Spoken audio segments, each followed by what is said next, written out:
नमस्कार. आज मी तुम्हाला दाल बाटी कशी करायची ते दाखवत आहे. त्यासाठी मी हा 1 वाटी रवा घेतला आहे. त्यानंतर मी 2 वाटी त्यामध्ये गव्हाचे पीठ टाकले आहे. त्यानंतर ते चिमूटभर ओवा मी हातावर क्रश करून टाकला आहे. त्यामध्ये थोडे मीठ टाकले, हळद टाकली आहे, थोडे जिरे पण टाकले आहे आणि सर्व व्यवस्थित मिक्स करून घेतल्याच्या नंतर त्यामध्ये मी 2 चमचे दही टाकलं आहे आणि पीठ छान व्यवस्थित प्रकारे मी मळून घेतलं आहे. थोडं थोडं पाणी टाकत आपल्याला पीठ घट्ट मळायचं आहे. मला शूट करता येतो त्यामुळे मी पीठ मळून झाल्याच्या नंतरचं शूट केलं आहे. बघा अशा प्रकारे आपलं पीठ छान तयार झाले आणि ते आपल्याला थोडा वेळ सेट करायचं आहे. त्यासाठी आपण काय करायचं, इकडे पाणी उकळायला ठेवायचं आहे. नंतर जे आपण पीठ मळलं होतं त्याचे आपल्याला चपातीसारखं गोल लाटून घ्यायचं आहे. त्याला तेल लावून त्याचे आपल्याला असे गोल गोल घड्या करायच्या. त्यामुळे आपली बाटीला घड्या पण छान पडतात आणि बाटी पण खुसखुशीत तयार होते.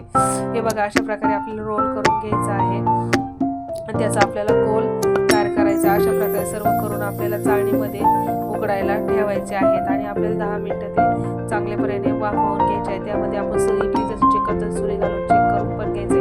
तोपर्यंत आपण डाळ करून घ्यायला. मी डाळ शिजून घेतली आहे. त्यासाठी मी तेल गरम करायला ठेवलं आहे एका पातेल्यात. त्यामध्ये जिरे, मोहरी, कढीपत्ता, ठेचलेला लसूण पण टाकला आहे आणि लसूण परतल्यानंतर मी जी डाळ आपण शिजून घेतली ती गोठून पण घेतली. त्यामध्ये हळद टाकले आहे आणि जी डाळ आहे ती पण त्यामध्ये चांगल्या प्रकारे मिक्स केली आहे आणि चवीनुसार मीठ टाकलं आहे. मी ही आळणी डाळ करत आहे त्यामुळे यामध्ये मी तिखट किंवा हिरव्या मिरचीचा वापर केला नाही.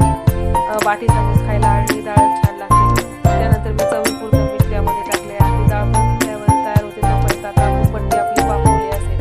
नंतर मी पट्टी वाफवली नाही चेक करून बघितलं आणि चाळणी खाली काढून घेतली आणि त्याला थोडा वेळ थंड होऊ दिले.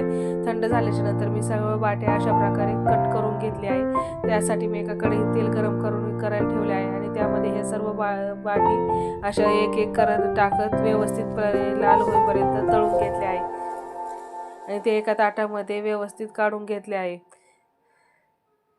अशा प्रकारे आपली खुसखुशीत दाल बाटी तयार. हे बघा आपली बाटी आणि दाल तयार आहे. त्यामुळे तुम्ही पण नक्की ट्राय करा. धन्यवाद.